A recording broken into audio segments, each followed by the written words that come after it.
Welcome to Jodie in Malibu. My guest today is Christopher Ulrich.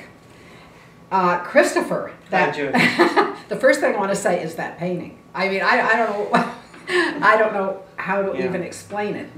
Would you like to say something about that? Well, it was certainly when I began to do the Demon Eater project, I intuitively knew that I wanted to start off the series with a self-portrait.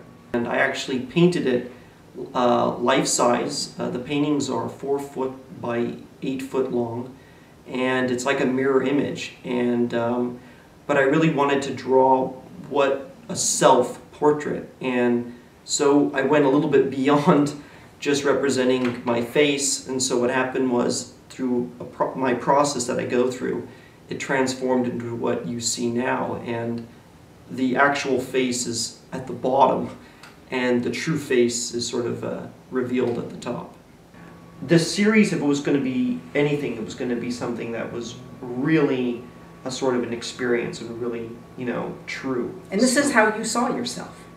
Well, it was certainly, at first I would do what most people would do, is that you paint what you see in a mirror or in a reflection, but it didn't feel like it was myself. I see. You see, I wanted to paint who I really was, or what the self really was. I understand. And that's where this whole sort of metamorphosis happened, and it eventually turned into what you now see. All the paintings have gone through a transformation. Well, I went to your art exhibit. Yes. And that's where I met you, and you blew me away. I think you could blow anybody away, to tell you the truth. Well, that's I mean, very your nice art of you. is, it's fantastic, it's disturbing, and there's, you look at it. And Not intentionally disturbing. No, Thank but you. I mean, but it's good. I mean, it's disturbing in the fact that you want to know more about it. Yeah. And I know that you do a lot of demonology. And I think the first thing I would like you to explain to the audience and to me, because I don't know that much, what is demonology? Well, certainly a demon means a lot of different things to a lot of different people, but basically it's, in my opinion, a cruel force or something that is beyond one's initial control or beyond one's understanding. Certainly a demon is something that that can, depending on the situation or the context in which you experience it, can have a lot of different effects, and it can be a terror or a teacher.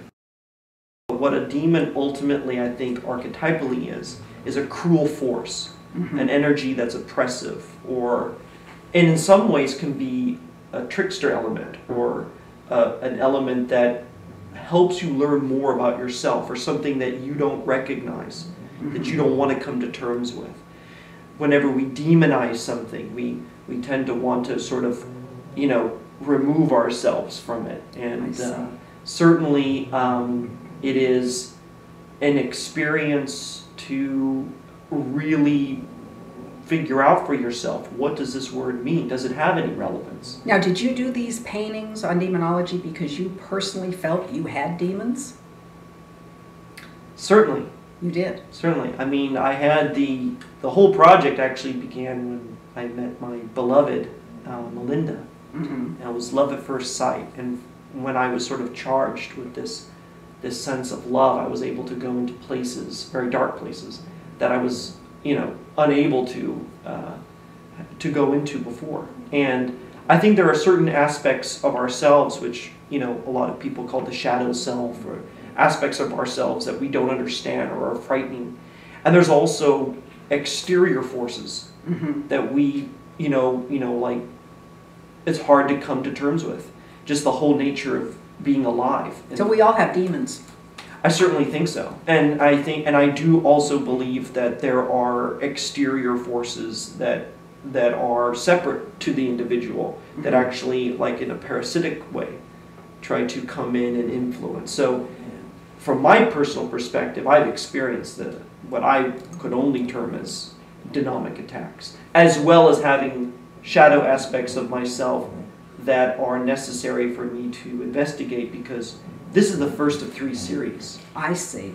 So before I can do the second series, I needed to really look into that dark mirror and bring out these sort of archetypes that I felt define an aspect of me. So do you feel that if you had never met Melinda, you might be in a a real bad place today with more demons? Like this love that you have kind of was curing the demons? Does that make sense? Oh, absolutely. I know it sounds, for me, it's a true, the fairy tale is my reality. So perhaps to a different person, they might think, oh, this sounds very contrived. But, true love is a sort of a very epic force, a very powerful force. And if you have it, if you have the benefit of having it in your life, and you abide by its rules, yes, you can pretty much take on anything. Really? Yeah, that's my personal experience. So definitely, I think that I can't contemplate a light, had I not been able to do this or not, because I've been working all my life to do it. Mm-hmm. Do you see what I mean? So right. I would never be in a state where I would have never done it. Now, are you from here? I was born in Los Angeles, and my parents are from Europe, mm-hmm. and I had the benefit of studying. And I'm the first American in my family. Oh, you are? Yes, that's And you studied art out here? Yeah, I did go to university in which I studied art and psychology, and then I was planning on going to an art school, art center. Mm-hmm. I'd gained a scholarship. I was just very lucky to have won that scholarship. And instead of going for a number of reasons, the project on a subconscious level tends to take on these decisions. I went to Asia instead and lived there for a while. Wow. Yeah. I saw a painting at your art exhibit, and it was called The Great Masturbator. I'm sure you have a story for this one. Could you please explain it? Sort of add insult to injury, so to speak, I guess. When the spirit grows from a wound, and sometimes when one is a fledgling artist, or when one is working and one is compared to those that are greater than oneself at the initial time, it can be very, very overwhelming, and sort of literally you feel like you're wearing someone else's mask but your own. And one really needs to sort of really take account to the things that hurts oneself, like something that somebody says to you that goes right to the center. There's a great opportunity of learning why did this particular experience hurt me more than, let's say, another, and you will be amazed on what incredible insights you gain from that. When you're doing the art experience, it's not just therapeutic, it's also analytical and also spirit. So many dynamics to art, and so many reasons why people make art.